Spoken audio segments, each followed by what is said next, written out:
Bonjour à tous, hein, je crois qu'il y a des gens qui n'étaient pas tout à l'heure et qui nous ont rejoints. Juste pour expliquer le contexte, c'est une conférence qui a lieu dans le cadre d'un module qui s'appelle Identité numérique, qui est dispensé aux étudiants de troisième année informatique qui suivent la majeure e-payment et cybersécurité. Ce matin, nous avons le plaisir d'accueillir deux personnes de la section recherche de la gendarmerie de Caen. C'est bien adjudant-chef, hein, faut que je fasse attention au titre. On a deux adjudants-chefs, hein, Olivier Pouchard et Arnaud Pilou, qui nous font le plaisir de venir nous présenter la vision un petit peu de l'identité numérique, mais dans le domaine judiciaire. À ma connaissance, c'est peut-être la troisième ou quatrième fois qu'on ait une présentation dans le cadre de ce module qui est opéré. Et cette année, compte tenu de la situation Covid, elle se fait en visio, donc ce qui nous permettra en plus de l'enregistrer. Je vais vous laisser la parole. Hein, vous avez un créneau d'une heure et puis les étudiants ou les personnes qui assistent à cette conférence peuvent poser leurs questions dans le chat. Et puis à la fin, on laissera aussi un peu de temps pour poser toutes vos questions et je suis sûr qu'elles seront nombreuses. Merci encore pour votre conférence. Merci pour la présentation. Bien, bonjour à tous. Donc moi je suis l'adjudant-chef Pouchard, l'adjudant-chef Pilou Arnaud. Et nous allons vous parler de l'identité numérique dans le domaine judiciaire. Donc le plan qu'on a prévu, c'est une brève présentation déjà comment la gendarmerie s'articule dans le domaine de la criminalistique. Et également présenter la cybercriminalité, quelques chiffres. Dans ces chiffres, dans cette présentation, on verra que la notion de l'importance de l'utilisation de l'identité dans les infractions découle de suite des premières infractions constatées. Et après, on montrera sur une certaine définition générale de l'identité numérique et comment elle s'applique éventuellement au monde juridique. Les différentes composantes qui peuvent nous amener à constater à établir une identité et également ce qui découle pour pouvoir confirmer l'existence d'une identité et ses activités. Et comment on l'applique dans le monde du judiciaire, que ce soit au niveau d'un profil auteur, victime ou des environnements des cibles. Et on finira, puisque la plupart des infractions qui visent l'identité sont les escroqueries, par présenter une différente variante des modus operandi, des modes opératoires des dites escroqueries qui depuis une quinzaine d'années ont évolué vers des formats et celles d'avant ne sont plus les premières utilisées aujourd'hui. On donnera enfin en dernier quelques petits conseils que nous diffusons auprès de tout le monde et on entrera après sur une phase de questions-réponses. En ce qui concerne donc la gendarmerie, donc nous avons un maillage.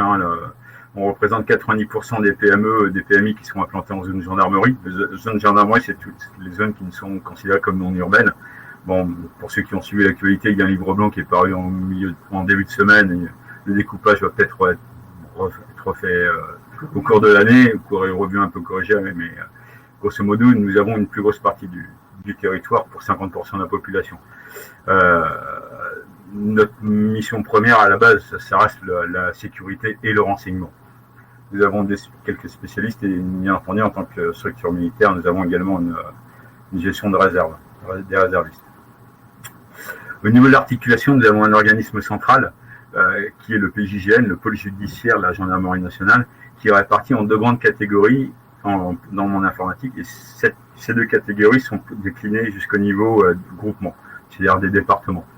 Vous avez une filière dite criminalistique, l'analyse des scellés, l'analyse des supports, et une partie dite investigation, qui, elle, concerne la surveillance et la prise en compte de l'Internet en général.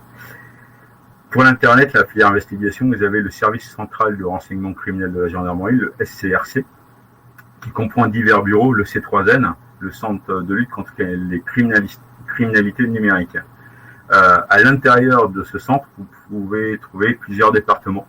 Un département prospective, le CNEP, qu'on appelle dans le jargon le CNEP, le Centre national d'analyse d'images de pédopornographie, qui centralise toutes les images de pédos trouvées dans les dossiers au niveau de la métropole, qui va les catégoriser par un H, qui les remonte au niveau de l'Europe, et l'Europe elle-même nous redescend les H des autres fichiers trouvés au niveau des dossiers européens.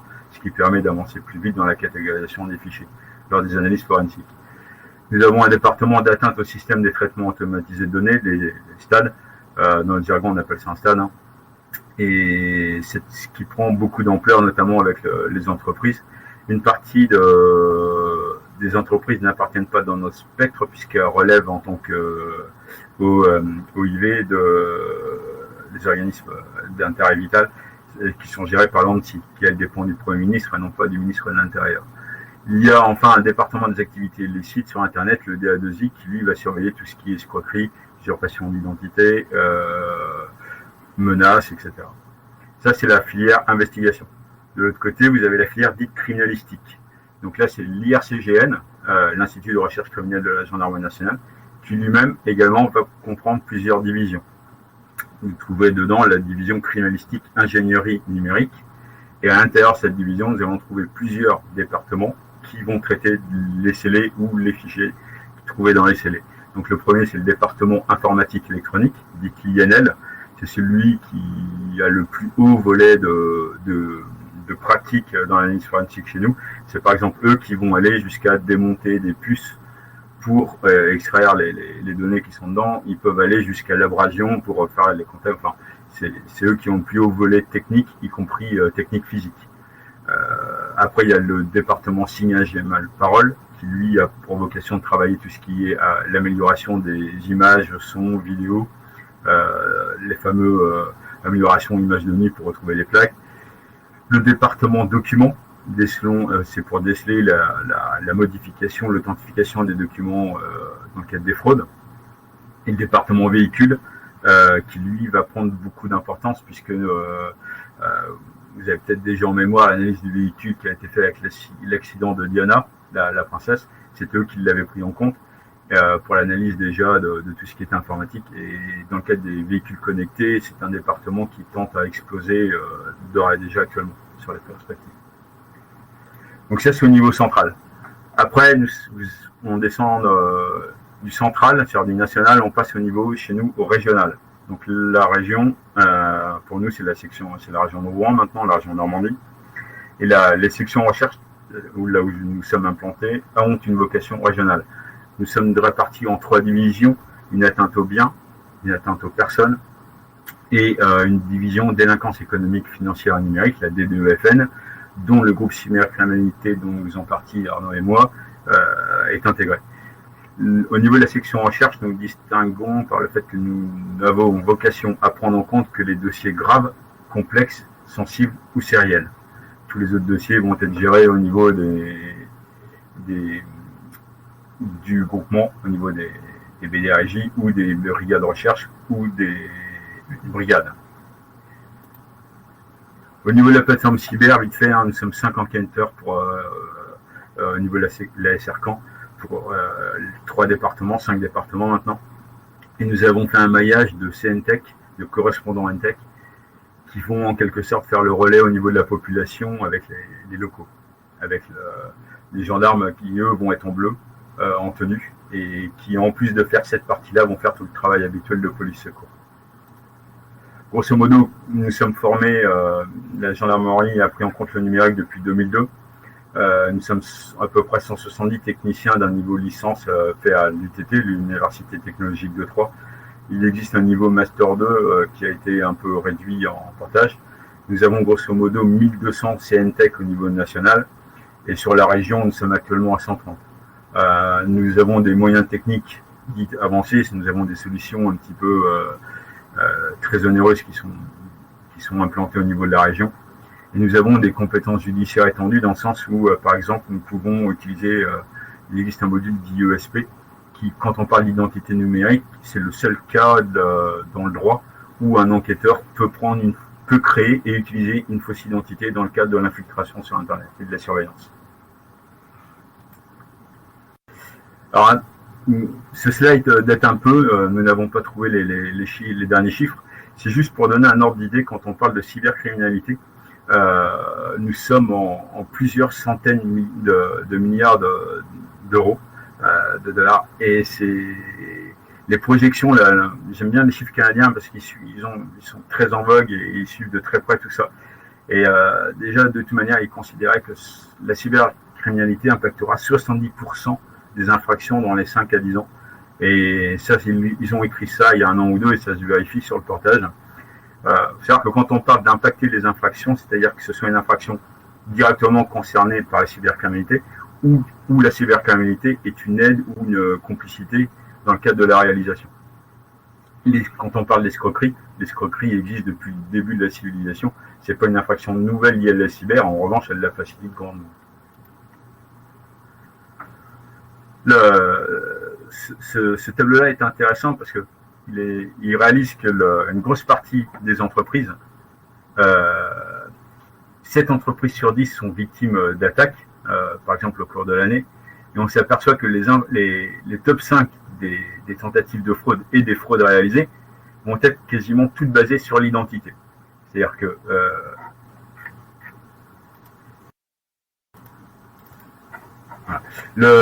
une entreprise sur 3 a un préjudice déjà qui est supérieur à 10 000 euros. C'est quand même pas négligeable. La première, c'est une fraude au faux fournisseur. Je vous présenterai après la manipulation. Il s'agit de prendre l'identité d'un des 2 interlocuteurs entre celui qui passe l'ordre et celui qui commande et d'obtenir les fonds. Le faux président, bon, ça va de sens, hein, on s'est passé pour le président, donc il y a usurpation d'identité. Une autre usurpation d'identité va être celle de se faire passer pour une banque, un avocat, ou par biais d'une identité, après d'obtenir les fonds de toute manière. Le but premier reste la finance. Viennent après seulement l'intrusion dans les systèmes d'information, qui est une méthode qui fait très peur en SI, et la fraude au faux client, qui revient à nouveau sur une notion d'identité. Si je peux me permettre, ce qui est intéressant, c'est que la fraude au faux fournisseur n'existait quasiment pas il y a 2 ans. C'est ça. Elle est passée première. Tout à fait. Elle est apparue à partir de la liste des phobies. Ouais. Ouais. À partir du moment où on a réussi, par sensibilisation, à bloquer les faiseurs de virement, est apparue la fraude au faux fournisseur et en dedans, c'est devenu la principale méthode d'escroquerie. Ce qui fait peur parce que, en fin de compte, encore une fois, c'est que l'humain pour la contrer. Donc la sensibilisation, la technique va être très très dure. Il faut savoir que quand on parle des fraudes, 51% des tentatives qui sont restées au stade de tentative, donc qui ont été contrées, l'ont été par une initiative humaine. Ce qui veut dire qu'on a beau mettre de la technique, la sensibilisation reste le premier facteur, un des meilleurs moyens axes de lutte. Et 32% par des process de contrôle interne. Donc on en revient un petit peu encore à l'humain, et seulement 17% avec de la technique. Au niveau de la France, nous sommes le 14e pays le plus touché au monde, ce qui est bien, puisqu'il y a quelques années, nous étions le 9e. Donc il y a une descente. Les rançons logiciels, les fameux logiciels qui chiffrent les données et qui empêchent la récupération de manière assez efficace d'ailleurs dans les dernières évolutions, nous sommes à 118% d'augmentation en 2019.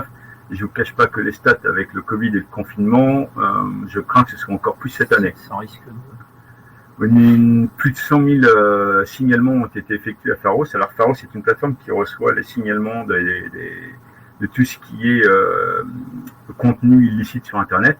Donc quand on parle d'identité, ce sont des tenus par exemple, tous les propos tenus par des personnes qui créent des faux comptes sur les réseaux sociaux pour véhiculer des fausses rumeurs, pour réaliser des escroqueries, pour faire de l'apologie du terrorisme, sont faits sur cette plateforme et ce sont les civils qui signalent directement et sont traités par des services comme le nôtre derrière.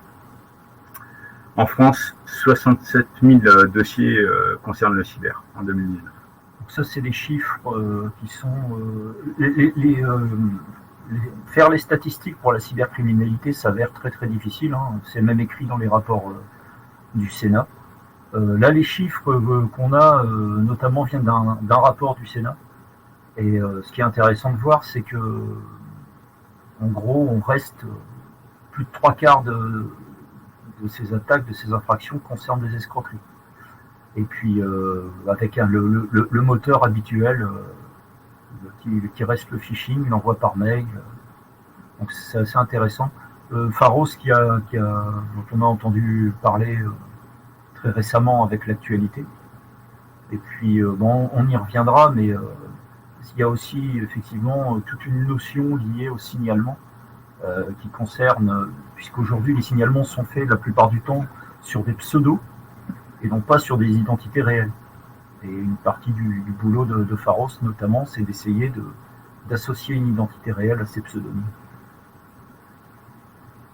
Un point intéressant, juste en aparté, le phishing, qui reste quand même une des méthodes sur lesquelles on sensibilise le public depuis plus de 15 ans, donc normalement ça devrait être rodé, ça reste toujours le premier vecteur principal des atteintes d'escroquerie. Alors, à niveau informatique, où est-ce qu'on va se situer pour les problèmes, l'interaction de l'identité avec le monde judiciaire? Bon, en grosso modo, dans la graduation, on a la perte du support, ça c'est la perte physique, la perte de données, c'est la perte du fichier proprement dit. On arrive sur l'escroquerie, dont toute escroquerie est basée sur une question de masquage de l'identité ou de création d'une usurpation d'identité. L'usurpation d'identité proprement dite, la diffusion de données, bon, ça, et l'attaque sur l'irréputation. Au niveau de l'irréputation, on retombe sur une notion d'identité numérique, identité qu'elle soit véridique ou numérique, qui est attaquée. Donc on se situe quand même sur au moins 2 niveaux.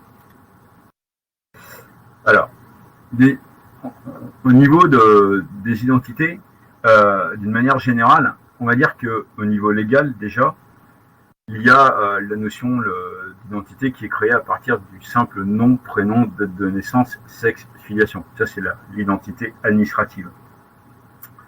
Après, on décrit tous les personnes, on les identifie par rapport à des critères distinctifs ou discriminatoires, qui vont être les centres d'intérêt, les habitudes, le caractère, les données relatives. Ça va être l'identité propre. C'est à distinguer déjà des deux.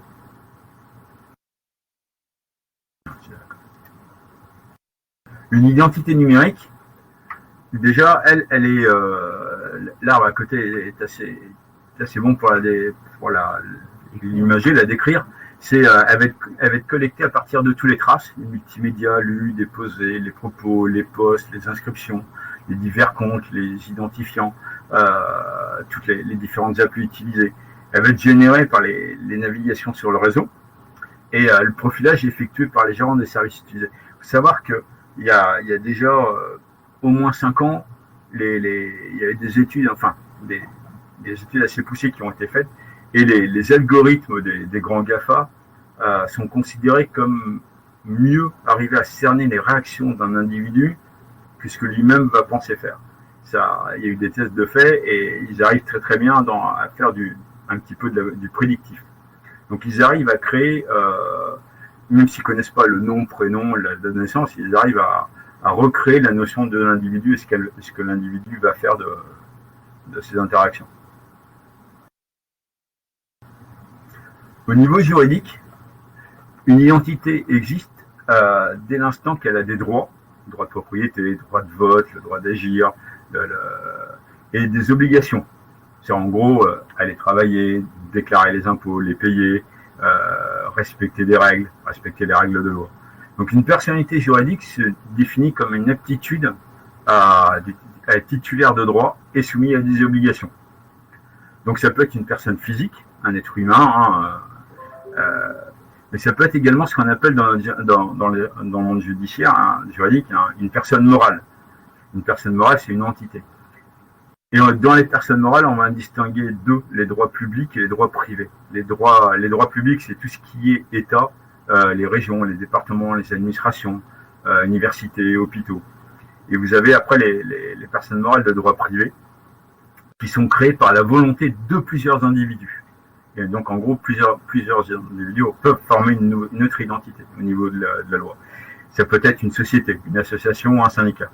Bon, après, en aparté, dans les personnes morales de droit privé, on va distinguer les lucratifs et non lucratifs, les fameuses associations loi 1901 ou pas. Là déjà, on arrive à une notion abstraite de l'identité dans le monde judiciaire. Si je peux me permettre, l'intérêt aussi de ça, c'est qu'il y a un des principes fondamentaux en fait de la justice qui est l'imputabilité en fait. Derrière tout ce qu'on vient d'évoquer se cache en fait une notion de responsabilité. À un moment ou un autre, qui va être responsable d'une infraction, qui va être responsable d'un dégât ou d'un dommage. Et c'est là où c'est capital en fait cette notion d'identité, puisque à partir du moment où on va attribuer la responsabilité et parfois même faire payer des dédommagements par exemple, il faut être sûr de les attribuer à la bonne personne. Et donc ça vaut autant pour une entreprise, je pense, ça pourrait être un labo pharmaceutique par exemple qui dérape ou qui commet une erreur, ou comme une personne physique qui va commettre un accident de la route, qui va commettre une infraction. Et il faut, à partir du moment où on va attribuer une responsabilité, imputer une responsabilité à quelqu'un, il va falloir démontrer dans le droit français en fait que c'est bien à lui que ça s'adresse et à lui seul. Donc la notion d'identité, elle est là ici liée à une individualité, soit de la responsabilité, soit d'une action, soit des dommages à réparer.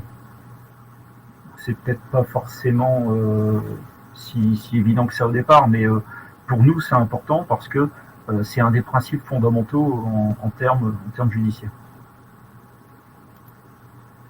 En ce qui concerne l'identité numérique, on va la catégoriser de différentes manières entre ce qui va être réel et ce qui va être virtuel. Cependant, derrière les identités virtuelles, le but toujours ultime dans la procédure sera d'arriver à déterminer l'utilisateur de cette identité. Donc, d'ailleurs, une personne peut même se créer plusieurs identités numériques, plusieurs entités. Il faudra arriver à toutes les regrouper sous le même individu au niveau de la responsabilité pénale et éventuellement, quand il va être victime, sur quel profil il va être le même victime. On constate quand même un côté virtuel avec plus ou moins une mixité suivant les services utilisés qui vont être de plus en plus proches de l'identité réelle, voire des fois non masquée.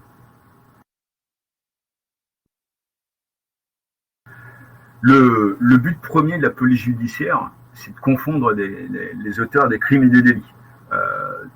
Dans notre domaine, quand nous agissons en tant que gendarme, la gendarmerie ou le domaine dit du pénal, n'a vocation qu'à prendre connaissance des crimes et des délits.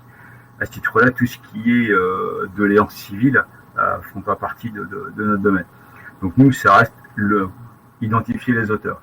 À l'origine, c'est la protection des personnes, des biens et globalement de la société, des intérêts de la nation et du respect de certains éléments de la moralité. L'identité est présente en police judiciaire donc pour identifier un auteur ou identifier une victime. Il y a des dossiers sur lesquels, par exemple, une personne dépose plainte, on travaille, on identifie un auteur et en analysant, on va trouver qu'il y a une palanquée d'autres victimes dans le cadre de l'analyse du premier dossier. Il va falloir à partir de là tracer et réidentifier les autres victimes. C'est le cas, par exemple, une seule victime est accrochée par un pédophile. On va travailler sur le support et en analysant le support du pédophile, on va trouver plusieurs dizaines d'autres pseudos qui vont avoir été victimes.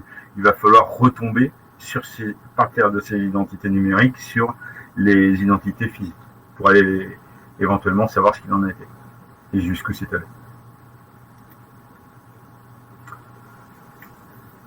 Dans la police judiciaire, l'identité a été travaillée depuis très longtemps. Et elle existe sous plein de formes à travers le temps. Le tout premier document là que vous voyez ici, c'est les premières notions un petit peu de carte d'identité, si on peut appeler ça. Et elles étaient basées que sur de la biométrie.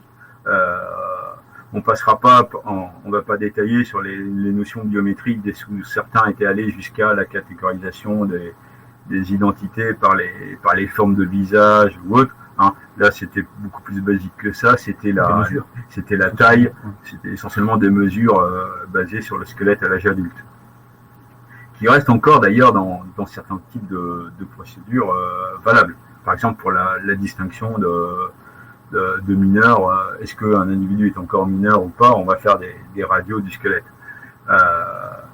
Après, il y a eu une première évolution avec un fichier central. Alors c'est un fichier, il n'y avait pas le numérique, hein, c'est un fichier central dit papier, avec des empreintes digitales. Ça c'est Bertillon qui a, si tu veux, détailler un peu. Non, c'est le début d'ailleurs de ce qu'on appelle l'identité judiciaire. On ne parle pas de l'identité, mais parce qu'en fait le principe, les services de police à l'époque s'étaient aperçus qu'en gros une majorité des faits pouvaient être attribués à un petit nombre de personnes, puisqu'il y avait une notion de récidive, de répétition. Et donc ce qui fait qu'en catégorisant les gens, en créant un fichier, statistiquement on avait la possibilité de retrouver l'auteur d'un nouveau fait parce que lui-même il s'était déjà rendu coupable d'un fait précédemment. Donc toujours on reste dans le principe que j'évoquais tout à l'heure, c'est justement il y a un fait, on le rattache forcément à un moment à une personne physique il faut être sûr que ce soit elle et pas une autre. Et donc là ça passe toujours par cette notion d'identité et de la rendre quelque part unique. Être sûr qu'on est sur la bonne personne, le bon auteur. Alors, depuis le papier, on a créé avec divers intermédiaires des fichiers dits d'identité, hein, que ce soit pour les empreintes, pour l'ADN. Vous avez des fichiers qui centralisent les ADN, les images, on verra après. Il y a des modules de reconnaissance faciale, par exemple, qui ont commencé à apparaître. Les cadavres non identifiés. Où là, les mesures restent importantes aussi. Où là, les mesures restent très importantes, tout à fait. Et après, nous, dans notre domaine, dans le domaine des analyses en forensique, et en fait, la notion d'identité, elle va être étendue à plein d'autres concepts. On va essayer de tracer tout ce qui est objet d'un individu. Et il va falloir en quelque sorte le rattacher et établir en quoi cet objet est différent de celui que l'autre détient, par exemple. Alors c'est valable pour les voitures, hein, les téléphones. Bon, les téléphones, vous savez tous, il y a le numéro IMEI qui identifie en quelque sorte ce téléphone. Et après, il va falloir retrouver l'utilisateur, ou les utilisateurs si le téléphone est volant. On va dans le domaine de la PTS, la police technique scientifique, jusqu'à tracer les chaussures, voire les pneus, et on va chercher les imperfections qui vont conférer une certaine particularité, une identité à ce pneu ou à cette chaussure. Beaucoup de dossiers sont sortis qu'avec ça. C'est pareil par exemple pour les images. Une même image peut avoir été modifiée par un individu. Déjà, il faut distinguer par qui elle a été prise et à quel moment elle a été modifiée. Et donc, à partir de là, on fait que ce fichier va être différent de celui d'à côté et va permettre d'être tracé et raccroché à un individu dans le cas du dossier. Parce que, excuse-moi, je te coupe, mais souvent dans les analyses, on a du matériel et on a uniquement, j'allais dire au départ, la trace de l'utilisation de ce matériel dans un fait. On prenait l'exemple tout à l'heure de la détention, de la consultation de fichiers pédopornographiques, quand on se retrouve assez souvent avec des ordinateurs familiaux. On sait que le fichier est arrivé sur l'ordinateur et une partie du boulot, toujours pour revenir à ce fameux principe, c'est de déterminer quelle personne de la famille a téléchargé le fichier ou l'a consulté. Et donc c'est pour ça qu'on parle ici d'extension, parce que là on va essayer par du comportement, par de l'utilisation de certains matériels à certains moments. L'exemple le positionnement d'une voiture avec un pneu qui a un défaut particulier, si on démontre par diverses solutions que c'était tel chauffeur qui était dedans, on va de par exemple, la position d'un véhicule sur une scène d'infraction, la rapporter à l'identité du conducteur.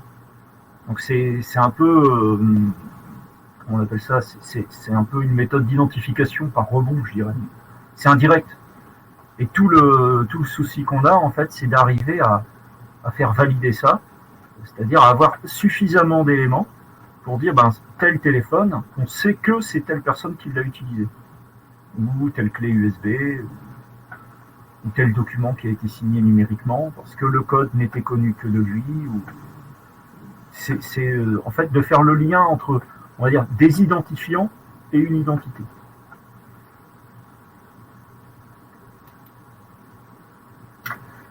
Et donc, dans ce concept un petit peu d'extension des catégorisations de l'identité,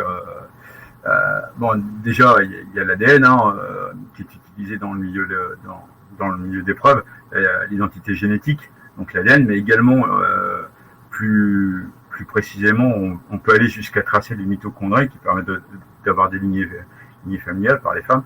On va tracer les empreintes digitales, ça on en a parlé. Bon, on peut tracer également, il existe des services d'expertise de la graphologie. On peut essayer de remonter une identité par rapport à la graphologie, à son écriture. Et il y en a beaucoup qui sont peu utilisés encore à ce jour, ou qui commencent quand même à se développer.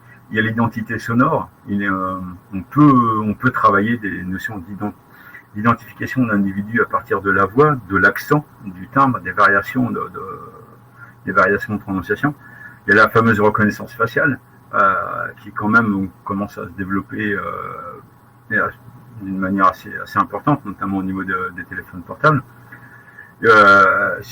C'est très peu reconnu en France, mais il y a l'identification par les odeurs. Ça, les anglo-saxons vont beaucoup plus loin que nous. Ils n'en font pas une preuve irréfutable, mais c'est une preuve acceptable. La reconnaissance syrienne. Alors, dans les domaines un peu marginaux, nous, on a eu connaissance qu'il y a eu des études de fait, notamment en Suisse, sur les empreintes d'oreilles pour identifier un individu. Il y a la cartographie des grains de beauté, les paumes des mains. Les paumes des mains, dans les relevés des cas, elles sont intégrées. Et je sais que le grec nous avait fait une démonstration quand on parle de la graphologie, il y a également une notion d'identité qui découle à partir de la frappe au clavier. C'est un logiciel qui est développé par le grec. Pour à partir de la frappe arriver à catégoriser un individu, voire peut-être un jour l'identifier de façon plus ou moins formelle à partir d'une série de frappes. Donc tout ça, ça fait que la notion d'identité numérique, pour être remontée, pour être tracée, à prendre en compte sur tous les facteurs, elle est quand même c'est très très vaste. Et je pense qu'on n'a pas encore fait le tour de tout ce qui pourrait être remonté en information.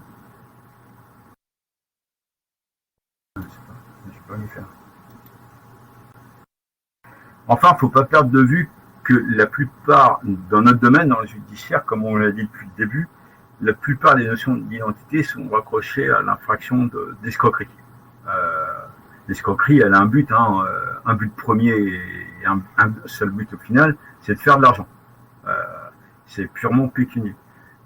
Donc, en fait, l'identité, en soi, en numérique, elle a très très peu de valeur. Il faut savoir que vous pouvez acheter une identité, vous pouvez acheter des comptes, vous pouvez acheter des cartes bleues, des données sur l'identité numérique, pour rappel quelques dizaines d'euros sur des forums du dark qui sont très souvent dans les pays de l'Est.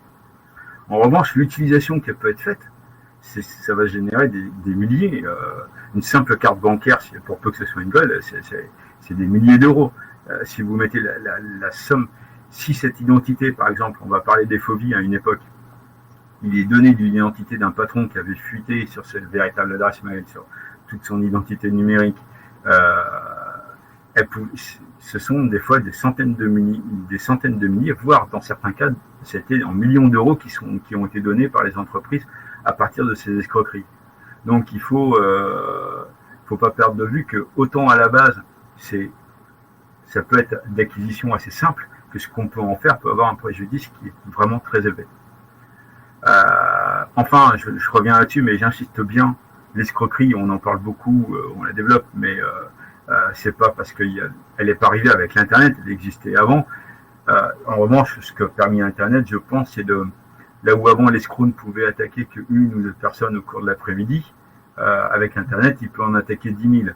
Donc, explosant ainsi le profil de personnes en contact, la quantité de personnes en contact, il est plus à même d'avoir sur en pourcentage le maillon faible qui va, si je puis m'exprimer ainsi, qui va donner vie à cette escroquerie, la rendre rentable.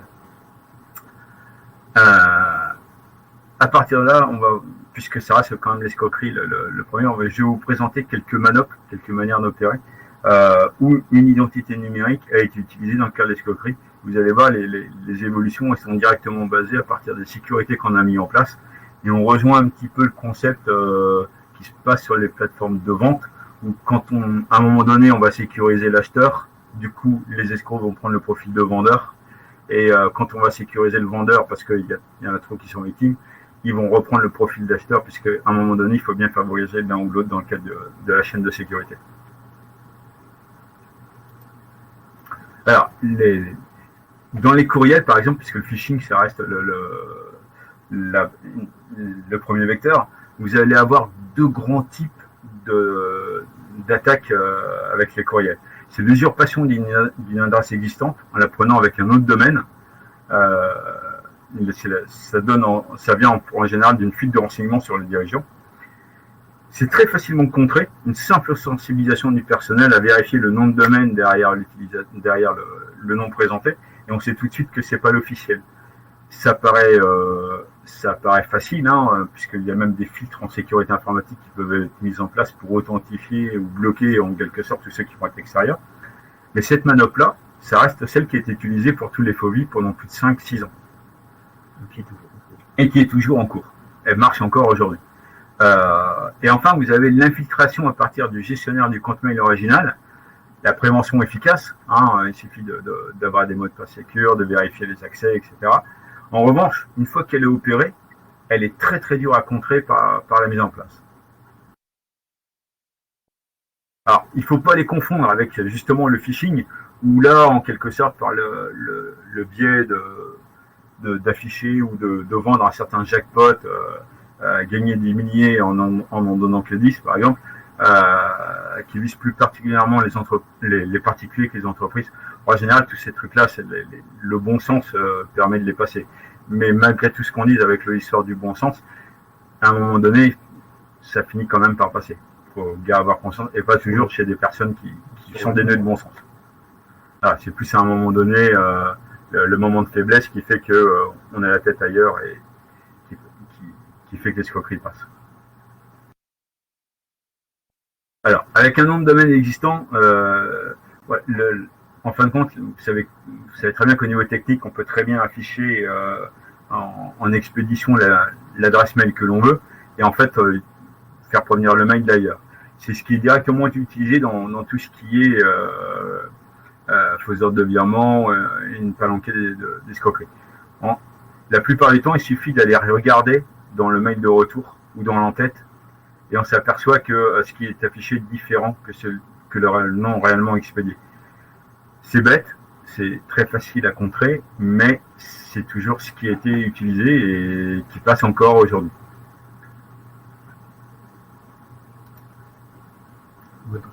Et ça, c'est un des modules qui permet de vérifier les noms affichés et puis l'adresse électronique, qui permet en quelque sorte de se faire passer. Il suffit juste d'avoir connaissance au niveau du sourcing, il suffit juste d'avoir connaissance de l'adresse mail officielle que l'individu sur lequel on va se faire passer utilise.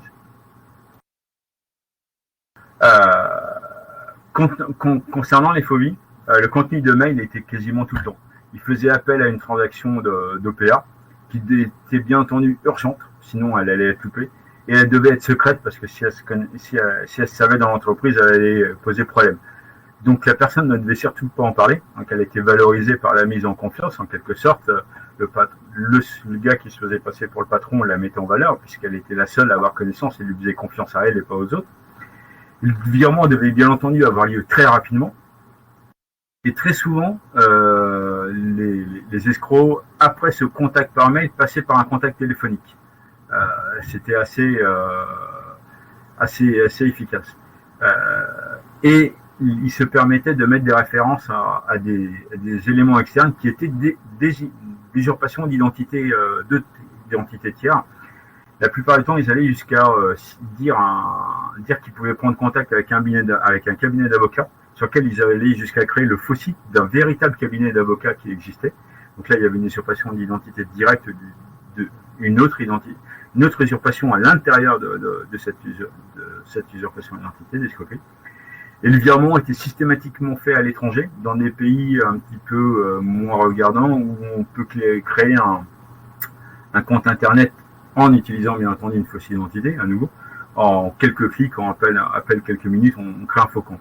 Et bien entendu, cet argent dans ces faux comptes ne faisait que transiter, était rebasculé après sur des pays sur lesquels on est bloqué par les remontées de coopération. Alors la prévention, elle est facile, hein, il suffisait de regarder dans les chaînes de virement, en simple contrôle, le virement il n'avait pas lieu d'être fait, encore moins sur une banque étrangère comme ça à l'arrache, sur un compte qui n'était pas authentifié. Le filtrage des courriels, il suffisait juste de regarder le nom de domaine. La sensibilisation du personnel restait la première parade et la meilleure.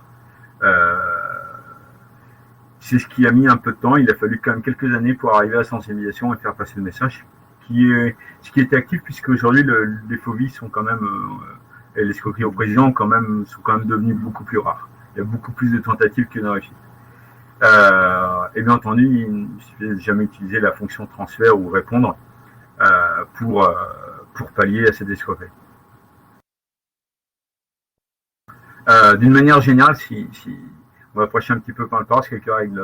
Si un jour ce type d'action se passe, il faut bien entendu conserver le mail d'origine, mais surtout avec l'entête technique, car sinon il est impossible de tracer au niveau judiciaire sans l'incarcération, parce qu'on ne pourra pas remonter l'identité utilisée véritablement dans l'identité numérique du mail, et conserver une trace des enregistrements téléphoniques. Alors ça peut être fait par des services d'enregistrement, mais également les logs des téléphones, puisque la plupart du temps, avec les numériques maintenant, il est possible de donner, on a encore le cas dernièrement, d'afficher un numéro alors que le numéro véritablement utilisé est autre.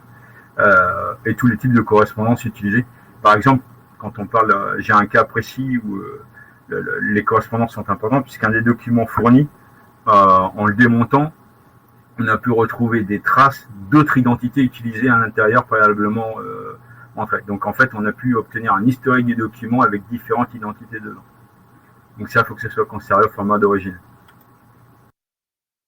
L'infiltration, l'autre manop pour les escroqueries qui fait mal, c'est l'infiltration à partir du compte mail. Donc là encore, il y a une fuite de données sur l'identité numérique d'un individu, en général le patron. On connaît son adresse mail précise, on va l'attaquer. Il y a des cas où c'est passé, hein, c'était pas de la haute sécurisation, c'était sur du Gmail avec un mot de passe assez faible, et ils avaient réussi à s'inscrire dedans. Alors le souci de cette attaque-là, pour nous, elle est très problématique, parce que l'escroc a accès à toutes les correspondances,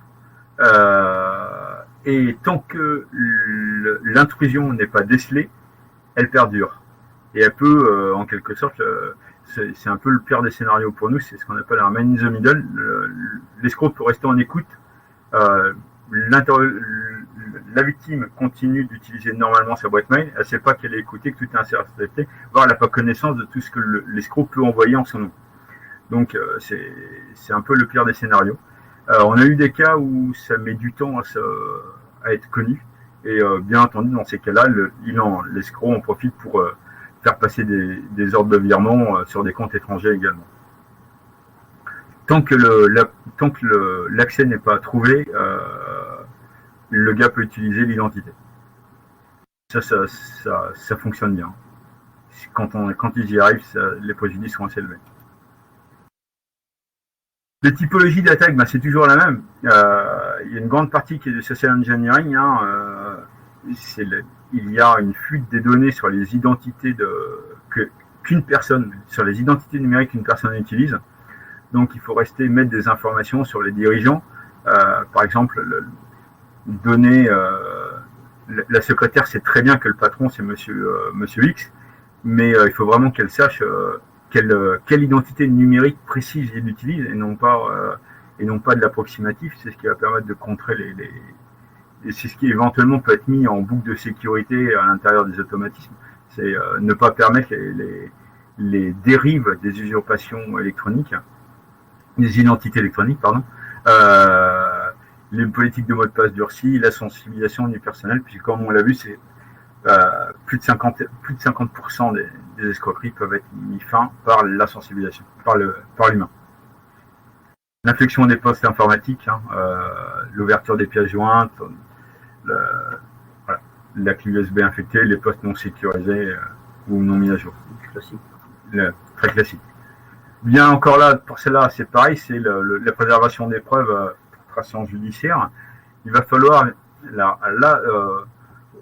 retrouver faire un appel à un informaticien pour extraire et conserver tous les logs sur le compte courriel pour essayer de remonter en quelque sorte la trace d'intrusion, le moment et l'origine quand il n'a pas fait trop appel à des solutions de masquage.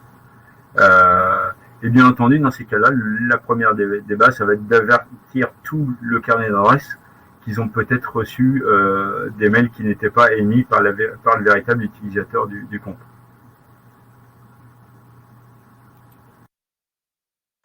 L'usurpation d'un site internet, donc ça c'est la redirection, donc c'est fait avec le phishing, avec un caractère officiel qui renvoie sur un site une vraie copie du site officiel. C'est assez facile, il suffit de l'aspirer ou de le copier.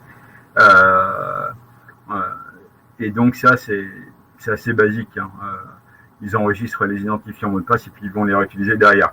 Ou alors les revendre en masse sur les forums pour que ce soit d'autres qui les réutilisent. Il n'y a pas très souvent en méthode jeudi.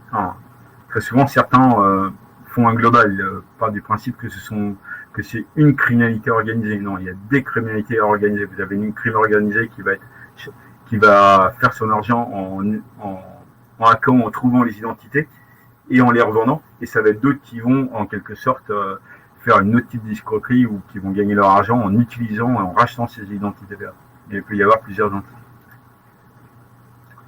Une évolution qui est apparue quand l'escroquerie au président a été commencé à être contrée, c'est les changements de RIB. Ils se sont mis à contacter en fin de compte les sociétés. Elles avaient connaissance, encore une fois, par social engineering, qu'une entreprise était en contact ou était en contrat avec une autre et elles contactaient le payeur en se faisant passer pour le prestataire pour faire changer les références de paiement. Faut savoir qu'une simple opération comme ça, quand on arrive à connaître les identités du service de paiement, de service de régie, ça peut passer des fois avec quelques contacts humains et quelques faux mails et on arrive à faire changer le RIB et dans ce cas-là, le virement pareil. Donc ça, c'est facilement contrôlable avec un protocole de changement de coordonnées. Enfin, l'escroquerie à la commande, ça c'est ce qui se développe beaucoup. C'est en fait, c'est directement lié à l'internet. On sait qu'une personne a déclaré au registre des commerces une identité. Cependant, il n'existe pas il utilise un nom commercial différent. Ce qui fait que il va par exemple créer son site avec une enseigne commerciale. Mais à partir de là, l'escroc, lui, il peut créer en quelque sorte un site internet avec le vrai nom déclaré au registre de commerce. Et il va se faire passer pour cette enseigne-là. Et il va usurper son numéro de TVA européen. Il va se faire passer au niveau de prestataires qui ne sont pas vraiment clients, qui ne sont pas clients à l'origine du premier, de l'officiel. Il va passer des commandes. Et vu qu'il utilise le numéro RCS de l'autre, de la véritable victime, eh bien en fait les services qui sont censés vérifier, authentifier les paiements ou les commandes, ce qu'on appelle le COFAS, va valider la commande puisque la victime jusque-là, elle a toujours honoré ses commandes et c'est quelqu'un qui est viable. Et à ce titre-là, en général, ils font des commandes à l'étranger qui sont livrées sur des plateformes. Donc là, il y a une usurpation de l'identité. Alors, c'est assez facile en fait à vérifier puisque l'escroc est quand même obligé, si on vérifie les références de la victime, on va vite s'apercevoir qu'en fait, elle tourne sur un autre site, que le site réalisé par l'escroc, il correspond pas il est trop récent, il correspond pas à la date de déclaration. Enfin, il y a plein de ficelles qui permettent de vérifier que l'identité, qui permettent de vérifier puis d'établir que l'identité a été usurpée et n'est pas vraie. Mais tout ça, ce sont des choses qui fonctionnent. C'est une escroquerie qui marche bien, qui est en vogue et qui se développe. Elle demande quand même quelques vérifications.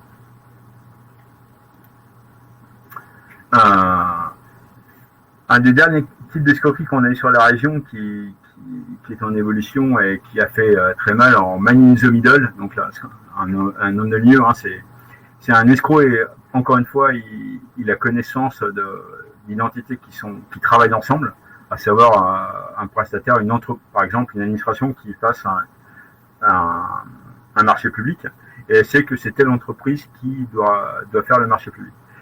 Il se fait passer pour les exécutants auprès du donneur d'ordre, il récupère les factures, il envoie les factures pour règlement au donneur d'ordre en changeant le RIB de destination. Et là, encore une fois, ça se fait avec une usurpation du compte mail, il y a un nom de domaine qui est faux, ça peut être démasqué si jamais on regarde un peu les références d'identité numérique qui sont utilisées, mais c'est pas toujours fait et l'escroquerie elle se passe. En général, ça passe pas souvent. Par contre, quand ça passe, ce sont systématiquement sur des gros préjudices. C'est comme pour les phobies, un simple examen des courriels établit que l'affichage est différent de l'adresse email réelle utilisée. Et en fin de compte, ce qui est étonnant, encore une fois, c'est que autant on a réussi à contrer les fauseurs de président, les escroqueries au faux président, les phobies, en sensibilisant ce courriel, mais là, vu qu'on est sur une autre manœuvre, bizarrement, cette même méthode employée arrive à repasser. Donc, il faut... et encore une fois, l'humain reste le maillon faible. Quand on a parlé d'identité numérique, on parlait d'obligations, on parlait de droits et d'obligations. Il faut savoir qu'il y a quand même des obligations qui sont données. Une identité numérique, elle est protégée par la loi et assez violemment d'ailleurs, puisque on parle de délits et on parle de délits qui peuvent monter très très haut en peine d'amende. Voir si c'est un particulier en peine d'emprisonnement. Toute donnée nominative doit être sécurisée. Vous n'avez pas le droit de une entité qui gère des données nominatives doit prendre des mesures. Alors sécuriser, ça va être le chiffrement, la limitation à l'accès au mot de passe. En cas de fuite, en cas d'attaque, il faut s'être assuré que le pirate ne pourra pas la réutiliser, etc. Donc ça demande quand même quelques contraintes. Pour information, la Cour de cassation a donné à la notion de données d'identité numérique une définition très large, une donnée nominative.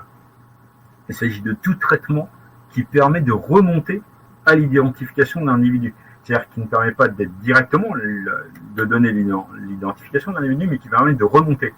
Ce qui fait qu'un simple fichier Excel dans lequel vous avez les numéros de téléphone de personnes sans préciser le nom, prénom, ni quoi que ce soit, c'est déjà considéré comme une donnée nominative.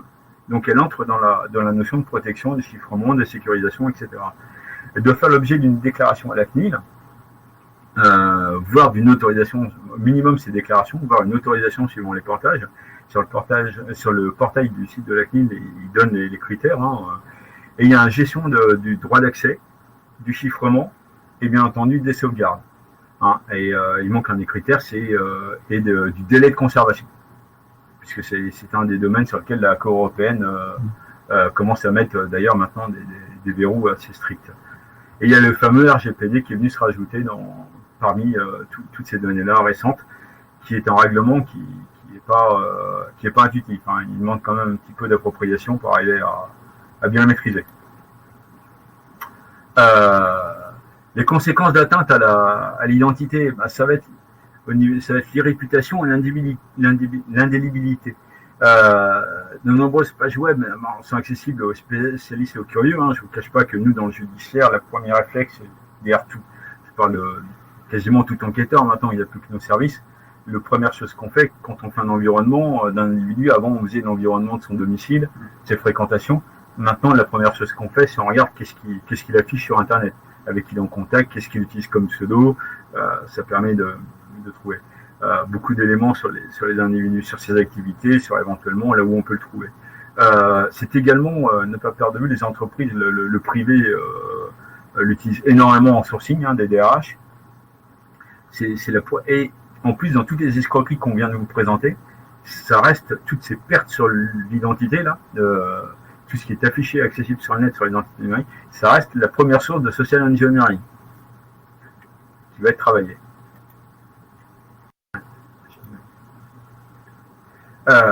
Enfin, il ne faut pas confondre le non visible et la suppression. Tout ce qui est transité à un moment donné sur une identité reste accessible auprès des entreprises qui en ont eu connaissance. C'est dans les CLUF, les fameux contrats là qu'on ne lit jamais, les contrats de licence pour utilisateur final. Personne ne les lit. Cependant, quand vous détaillez un peu, vous verrez qu'ils s'engagent à votre demande à supprimer les données du visible, de la diffusion. Mais à partir du moment où ils ont transité chez eux, ils se déclarent propriétaires. Ils déclarent qu'ils ont le droit d'en conserver des données. Ce qui permet en quelque sorte le profilage même, de continuer de les utilisations pour profiler les gens même après. Et de peaufiner dans le temps, au fil des traces, même quand elles sont maîtrisées en diffusion, de peaufiner avec les années le profil d'un individu. Les conseils qu'on donne, nous, c'est de vraiment séparer la sphère privée et professionnelle, même si je ne vous cache pas que ce conseil-là, qui reste quand même appliqué, faut pas le négliger, il sera de moins en moins efficace avec le temps, puisque je ne doute pas que la plupart des sites seront de plus en plus capables d'arriver à faire le lien entre les différents comptes ou les différents profils que l'on pourra se créer dans le domaine privé et professionnel, qui arriveront de plus en plus à la rapprocher, notamment avec les photos ou toutes les informations qui seront données sur les individus, puisque nous on a fait des tests, des simples albums photos comme Picasa ou autre arrivent très très bien à reconnaître les individus à différents âges, que ce soit à l'enfance ou même à différents stades de vieillissement de l'adulte. Les règles de base, donc c'est pareil, la vie privée et la pro, c'est le plus dur à réaliser au quotidien, c'est facile à dire. Même nous, dans le cadre du boulot, la première des choses, on bascule sur notre boîte privée, nos boîtes pro, pour simplement passer des petits problèmes techniques liés à un intranet, un internet, différents supports. Utiliser des emails séparés, alors c'est facile à dire, mais si à chaque fois il faut avoir des mots de passe sécurisés, ça commence à être compliqué, surtout quand il faut échanger régulièrement. Les supports utilisés, le chiffrement pour tous les données non nominatives, les codes d'accès, les sauvegardes. Et sans qu'on chiffre sauvegarde, ça commence à faire assez compliqué pour conserver et protéger son identité. Et pas perdre de point de vue que tout ce qui est le maillon faible reste l'humain. Et mon expérience avec les années, ça reste toujours le premier vecteur d'attaque. Et c'est toujours lui le maillon faible. Il y a juste une petite particularité à l'identité numérique, c'est qu'en fait, avec l'identité numérique, un auteur, une victime, il peut être à plusieurs endroits en même temps. Ça, c'est assez particulier. Et je vois par exemple, si on prend une personne qui se fait usurper son identité par une fuite de données, par exemple, sur un site marchand, toutes ces informations-là vont pouvoir servir, par exemple, à des escroqueries, pour de la fraude, pour de l'ouverture de dossiers de crédit. Donc la personne est victime déjà de la fuite des données. Elle est aussi victime de cette première escroquerie, mais ça risque de durer dans le temps, puisque les informations, elles continuent de circuler. Donc c'est assez particulier. On peut avoir, si on prend le cas d'un auteur, on peut avoir quelqu'un qui va commettre des délits dans un temps très court à plusieurs endroits de la planète en même temps, ce qui n'était pas possible avant. Et ça, c'est assez propre à cette notion d'identité numérique. C'est pas que c'est nouveau, mais c'est à prendre en compte. C'est pas parce que une personne aura déposé plainte une fois pour une escroquerie que ça va s'arrêter derrière, puisque malheureusement les informations, elles sont toujours en circulation. Elles peuvent servir directement à créer des nouveaux dossiers, par exemple, ou servir de base pour faire des faux papiers, tout simplement. On a connu j'ai eu connaissance d'un cas où une personne a eu son identité, alors la réelle, utilisée pendant plus de 10 ans.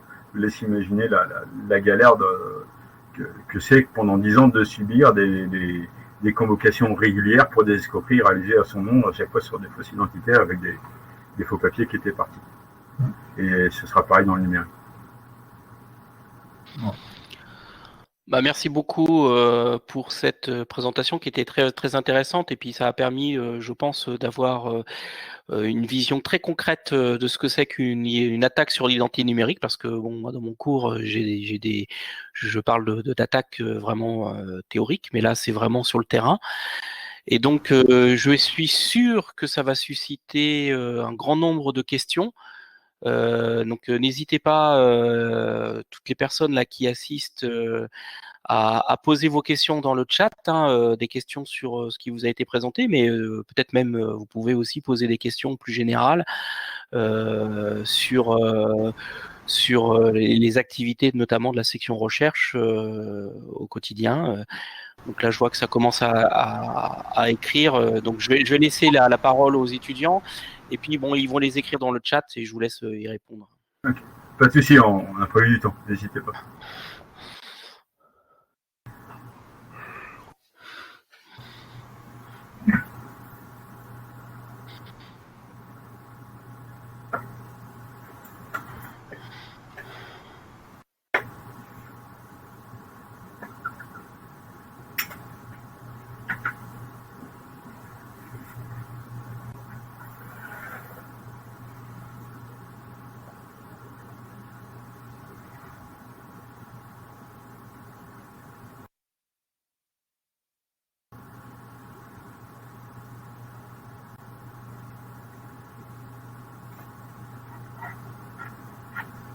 Quelle est la part des attaques particulières entreprises?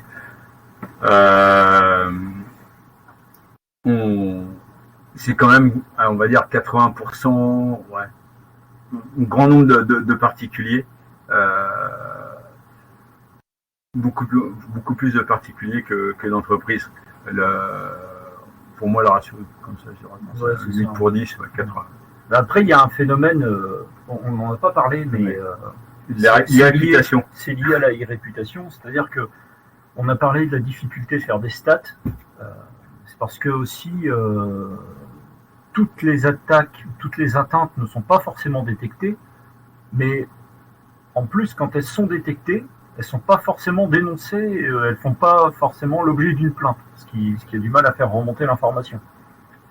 Et je pense qu'aujourd'hui, les particuliers ont beaucoup plus de facilité. Il n'y a pas de frein. Le frein est moins important à aller dire qu'ils ont été victimes d'une atteinte, ne serait-ce parce qu'ils ont besoin du bout de papier pour se faire rembourser par la banque, que les entreprises, parce qu'il y a cette notion d'irréputation derrière. Un des exemples qu'on a eu encore récemment, c'est un prestat informatique donc qui travaille pour une boîte. En fait, cette boîte-là se fait attaquer et le serveur du prestat tombe. Le prestat, la grosse polémique, normalement, il a l'obligation de déclarer. Il faut savoir que maintenant, il y a des textes qui raisonnent. Quand une entreprise est victime d'une attaque, elle doit le dire. Et en fait, là, dans le cas présent, il ne l'a pas fait pour son réputation, parce que il traitait pas que ce fournisseur, il en avait une palanquée d'autres. Et ce qu'il voulait, c'était à tout prix relancer rapidement sans que les autres se rendent compte qu'il était tombé. De façon justement à pas créer de problèmes et conserver tous ses clients. Puisqu'il y avait ça engendre des problèmes de sécurité tout de suite dans l'esprit des gens. Il y a une notion de si c'est tombé, ça va retomber, et ça peut créer un préjudice. Donc la plupart sont un peu c'est une question de réputation, et on lutte un peu contre ça. Il y a des textes qui sont passés. Le but est d'arriver à une totale transparence, au moins pour que les personnes puissent prendre des mesures quand leur identité ont pu être partie. Alors, on est quand même contre Facebook, si je ne pas compter. Oui, moi je conseille de le faire. Je conseille vraiment de le faire, parce que j'ai eu des cas où la personne n'en avait pas, et où justement l'escroc à utiliser ce vide. C'est un petit peu comme dans l'escroquerie que je vous ai montré tout à l'heure, où sur ce slide avec la société qui. non, c'est pas ça. Avec c'est sur l'escroquerie à la commande. Où là, en fait, voilà, sur cette escroquerie-là, c'est exactement la même manœuvre. C'est l'escroc arrive à savoir que l'identité existe. En gros, que le nom a été déclaré au registre du commerce, mais qu'il n'est pas utilisé sur le net, donc il n'est pas visible. Donc il profite de cette absence pour lui l'utiliser, la créer. Et à partir de là, il en devient détenteur. Et je ne vous cache pas que, alors bon, on parle de compte Facebook pour un particulier, par exemple, je vois non, XY peut y en avoir plusieurs à l'échelle mondiale, donc il peut être très très dur de récupérer le compte après. Et si par exemple admettons qu'ils connaissent votre vrai compte, l'escroc connaît votre vrai compte, la personne qui veut vous venir connaisse votre vrai compte. Alors il va cerner les personnes que vous contactez régulièrement. Il crée la page Facebook que vous n'utilisez pas et on profite pour se faire inviter auprès de vos vrais contacts dont il a connaissance. Il peut vous nuire pendant toute la période où vous n'avez pas connaissance que les propos ont lieu de sa part avec ce domaine-là. Donc ouais, moi personnellement, je conseille de le faire, oui. Ouais, tout à fait. De ne pas laisser un vide. Chiffrement, Stegano, on va pas dévoiler nos sources, mais y en a qui sont très efficaces. Ils sont très très efficaces. Le chiffrement, il y en a qui remplissent totalement leurs conditions. Le but de leur utilisation, qui est que le chiffrement il tombe, on sait tous, c'est une question de temps et de ressources, mais qui reste suffisamment longtemps inconnu pour que la donnée soit pas plus intéressante à en connaître. La plupart des cas, c'est ça. On va avoir du déchiffrement. Le temps qu'on arrive à les tomber, le dossier il est fini, l'affaire elle est jugée, donc c'est plus utile. Donc oui, il y a des données de chiffrement qui sont très utiles, qui sont très très efficaces aujourd'hui. Est-ce que ça nuit à certaines enquêtes? Oui. Après, c'est un équilibre. Faut pas perdre de point de vue que les solutions de chiffrement, en premier, les entreprises les ont développées et les mettent en place pour protéger les victimes, leurs utilisateurs. Quand quelqu'un se fait voler un téléphone, il est très utile que le téléphone soit chiffré. Parce qu'au moins, l'escroc ne peut pas le relancer. Et ou ne pourra pas revendre, ou ne pourra pas récupérer certaines données, des contacts par exemple, on en parlait tout à l'heure. En revanche, il faut reconnaître que quand le téléphone est utilisé par un auteur, et que l'auteur ne donne pas le code, ou que nous n'avons pas moyen de passer le chiffrement, ça fait que les traces concernant l'auteur vont pas pouvoir être trouvées. Donc c'est un équilibre et c'est un problème dans le monde du judiciaire. La Stegano, c'est un peu... C'est rare. Et en plus, il y a des méthodes de détection qui sont un peu au point. Bon, je suis sûr et certain que marqué la Stegano qui n'est pas détectée, j'en ai pas connaissance, donc je peux pas la comptabiliser, je peux pas estimer le volume. Mais on a quand même des outils. C'est quand même des outils, à mon avis, utilisés par des bons sachants, la Stegano.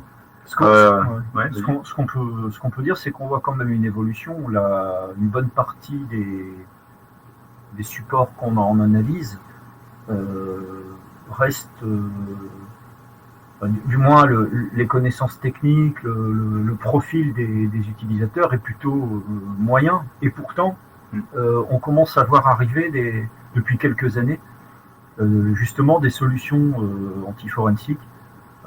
Du chiffrement, des containers avec des mots de passe. Ça a commencé avec, le nom m'échappe, la protection pour les téléchargements. Ça a commencé comme ça en fait. Oui. Cette fameuse loi Adopi, voilà. Et en fait, on a vu des outils.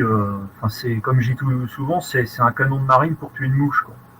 Et ce qui fait que pour se protéger de quelque chose qui était somme toute pas très grave et peu poursuivi, on s'est retrouvé, ça a popularisé des moyens d'anonymisation, du chiffrement qu'on connaissait pas avant.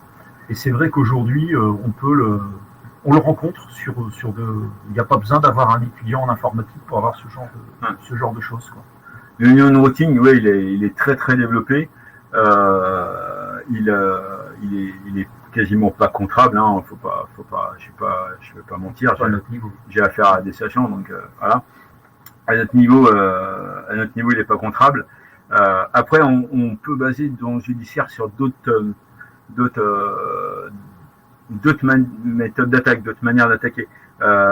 Si vous recherchez dans la presse, vous trouverez des personnes particulièrement scrupuleuses sur les méthodes d'anonymisation et qui cependant ont été identifiées à partir de traces qu'elles ont laissées à un moment donné, avant et en fait avec du rapprochement.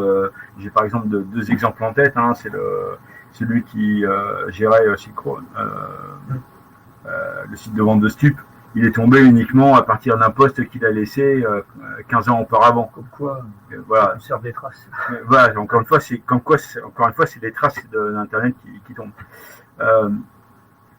Concernant les profils, alors les attaquants, honnêtement, ce qu'on voit, nous, il y a vraiment de tout. Vous avez les gros crimorgues qui ont des profils de chevronnés en équipe. Ils ont des véritables teams, hein. Il y a même des études assez poussées là-dessus. Vous avez même des agences gouvernementales qui payent leur propre team. C'est prouvé, hein. Tu te rappelles de l'araignée, Sébastien Larnier, c'était APK ou c'était des laboratoires chinois. Ouais, des laboratoires chinois. Intégrés au gouvernement. Ils étaient intégrés au gouvernement. Ils arrivent même, il y a des entités civiles spécialisées qui travaillent sur le rapprochement. Ils travaillent sur les identités numériques des gars qui pondent des différentes versions de ransomware. Ils arrivent à tracer une identité de logiciel à travers les différentes versions de prise. Ils peuvent dire en quelque sorte que cette partie de telle équipe, ça a été repris par une autre ou pas. Ils arrivent à faire des versions assez suivies là-dessus. Et nous, on a également des escrocs type basique, ce qu'on appelle, qui utilisent des script kiddies, qui sont des personnes, le dernier dossier qu'on a eu, on va dire que le niveau à la base n'était pas très très haut. Cependant, avec les tutos, les contenus et puis tous les script kiddies accessibles sur Internet, c'était des individus pas très évolués, mais qui avaient fait une quantité de préjudice qui finissait à être en milliers d'euros, dizaines de milliers d'euros. Donc ils arrivaient à faire ils arrivaient à être lucratifs avec très peu. Avec très peu de connaissances. Un potentiel de nuisance qui est important. Ouais, tout à fait. Ouais. Le profil des attaquants, le territoire, c'est un peu compliqué de dire ça. Ça dépend de quelle infraction on parle. Sur tout ce qui est ransomware, fuite de données, c'est plutôt international. Parce qu'en plus, il y a quand même une partie d'automatisation des attaques, ce qui fait que c'est plus de l'opportunité quand il y a une faille dans le système, plutôt que des cibles spécifiquement visées. Après, ça peut partir du territoire, mais avec des IP masqués, avec du VPN, avec des choses comme ça. Donc, en fait, ça dépend. Si on est vraiment sur du local, de la livraison en France, ça va être national. Et puis si sur du ransomware ou du phobie, c'est international, voire avec des communautés ou des pays ciblés. Oui. On sait par exemple que le phobie, c'est un pays en particulier. Il faudrait se pencher sur la question de savoir pourquoi. Mais, pareil pour les mouteurs. Ouais, les zones d'Afrique bien spécifiques. Il y a des pôles de compétences qui se sont développés. Ouais. Certainement dû à des pays de l'Est tout à l'heure. Quelques individus qui ont dû vendre en quelque sorte ou être particulièrement actifs sur la formation de nouvelles recrues. Et du coup, ça fait des centres d'activité de certains pays. Concernant les outils forensiques. Alors, avec le professeur, on en donne quelques-uns puisque c'est dans le milieu initié. Maintenant, je vais pas non plus donner mes armes à l'ennemi, donc je vais pas divulguer non plus tout. Ce que je peux vous dire, c'est que il y a d'excellentes suite du monde libre que nous utilisons, nous, des fois, quand nos outils dédiés ne passent pas. Le Kane, le Paladin, le Tsurugi, Autopsy. Ces distributions, oui, entre autres. Ouais, les Celebrite, oui. Les Celebrite, on parle de coûts. Alors, vous citez Celebrite, donc oui, on utilise Celebrite. Ça reste en matière de téléphonie l'acteur principal. Hein, c'est même le majeur à travers le monde. Faut pas se voiler la face. Pour l'histoire, Celebrite à la base, c'est le Mossad. C'est dérivé après. Maintenant, c'est le Japon. Hein, c'était racheté par les Japonais. Et c'est particulièrement efficace. Maintenant, ce sont des coûts qui sont très élevés. Très, très élevés. Celebrite, il y a un coût d'acquisition qui est qui est l'ordre de dizaines de milliers d'euros. Et après, le maintien opérationnel chaque année est plus bas. Mais ce sont des solutions élevées. Après, en matière de forensique, là, parce que Celebrite, c'est purement dédié mobile. Non plus. Hein, le problème des acteurs du forensique, c'est un petit marché. Ouais. Donc les acteurs sont vite connus. Donc les solutions sont vite chères. En fait, c'est du secteur de niche, on appelle ça. Il y a très peu de débouchés. Les débouchés, ça va être quasiment que des services régaliens ou alors des services d'entreprises qui vont travailler soit pour des grands groupes, soit pour des entreprises à un volume plus réduit. Donc les débouchés étant faibles et l'ingénierie demandée étant très élevée, ce sont des solutions qui coûtent quasiment systématiquement cher.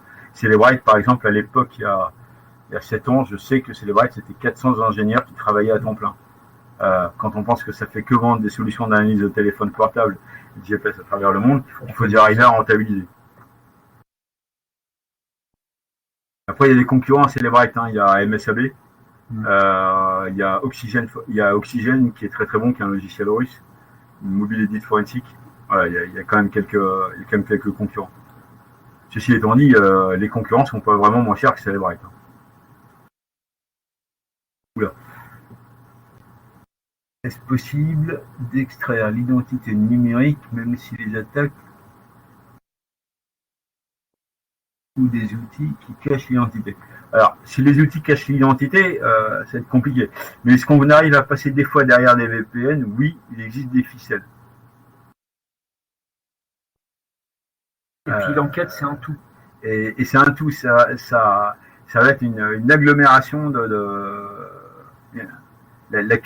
l'accumulation de plusieurs petites traces qui vont nous permettre de remonter. Ça va être, par exemple, parler de VPN, mais il est très très fréquent qu'un VPN, à un moment donné, une faiblesse, il saute. Bon, et sur l'historique, sur la quantité d'historique, à un moment donné, en fait, on peut se retrouver, le gars, il est protégé par son VPN, le VPN saute, il ne sait pas, et on arrive à un moment donné à avoir dans le flux la bonne IP. Et là, on le passe. Et ça a pu être un travail assez ardu, hein, assez ardu. C'est un travail qui demande du temps. Alors le temps, c'est ce qu'on n'a pas, parce qu'en plus, on n'est pas assez quand on voit là, vous l'avez compris, hein, on vous l'a présenté en début de diapo, nous ne sommes que 5 pour la région. Vous vous doutez de la quantité d'escroqueries que ce soit qu'il y a au niveau la quantité de problèmes liés au numérique, c'est même pas que l'escroquerie, qu'il y a au niveau des particuliers et du privé. Donc voilà, il faut faire face, le temps est notre ennemi pour nous. Donc les solutions un peu automatisées ou qui facilitent la tâche, on est très prenant. Les outils qui cachent l'identité, oui, ça va nous bloquer, c'est sûr et certain. Après, le but, ça va être de trouver les éventuelles traces qu'on peut rebondir sur les éléments affichés. C'est un peu le côté indirect que j'évoquais tout à l'heure. Ouais. Pour l'autopsie, hein, oui, on utilise de l'open source. L'autopsie, on utilise, oui, tout à fait, ouais. On travaille avec de l'open source aussi, bien sûr. Il y a une partie de la gendarmerie, il y a même la communauté en nouvelles technologies, la gendarmerie a même développé certains outils et ils ont été basés sur des piles de l'open source qui ont été modifiées un peu pour chez nous, quoi. Il y a très très bons outils, hein. Autopsie peut aller très très loin. Quand même diffusé. Hein. C'est pas Jean Car ou un truc comme ça qui avait été diffusé, ensuite qui avait été développé. Puis... Hein. Peut-être. Mais oui, mais vous pouvez déjà, si vous voulez vous y mettre, vous pouvez déjà vous faire la main. Il y a des experts informatiques civils qui ne veulent pas dépasser des milliers d'euros sur les solutions des entreprises et qui fonctionnent avec les éléments privés. Ça fait passer un peu plus de temps, mais on arrive au même résultat. Hein. Quand on sait ce qu'on cherche, on y arrive. Ce qu'il faut voir aussi, on ne l'a pas dit, mais pourquoi aussi on utilise des logiciels payants sur étagère. Bon, certes, c'est pour gagner du temps, mais c'est aussi parce que on ne peut pas utiliser des méthodes. Enfin, on travaille au grand jour, j'allais dire. C'est pour ça que les collègues sont uniformes dans la rue, quoi. Gardez à l'esprit. C'est du judiciaire. Donc, il faut aussi qu'on puisse justifier comment on a des preuves, comment on les trouve, et on peut pas utiliser du logiciel. Il y a un caractère officiel de la preuve à démontrer et surtout de viabilité de la preuve. Donc, par exemple, l'histoire toute bête, hein, mais traiter un scellé, on pourrait hacker des solutions existantes pour faire les scellés. Mais dans quel cadre le hack va permettre au logiciel de se dérouler sans erreur et ne pas passer à côté des preuves dont on a besoin, ou est-ce qu'il ne va pas y avoir de modification liée à ça? Voilà, c'est pas. Quand on va obtenir c'est pas possible. Quand on va obtenir une identification d'un internaute à partir de son IP, par exemple, on est obligé de respecter une certaine forme et de contacter certains acteurs bien définis. C'est pas, on lui envoie pas un mail de phishing pour récupérer son IP, quoi. Si vous regardez certains youtubeurs, vous verrez certains youtubeurs aller jusqu'à faire une intrusion dans certains systèmes d'escrocs étrangers pour remonter les traces et puis identifier. Typiquement, c'est quelque chose que nous n'avons pas, nous, le droit de faire.